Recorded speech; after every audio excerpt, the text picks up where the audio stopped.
Dumating na ako sa puntong kaya ko siyang iwasan. Pero yung pagka-concern ko sa kanya, like, kumusta na kaya siya? Ano na kayang ginagawa niya? Hindi yun mawawala.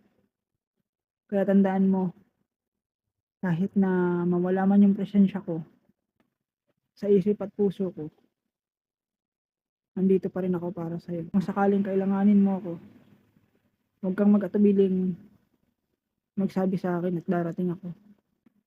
Kung sakali lang naman, huwag mong pilitin na ikaw yung gustuhin. Kasi kung gusto ka niyan, mananatili yan kahit hindi mo pa ipilit. Natatakot ako mawala ka.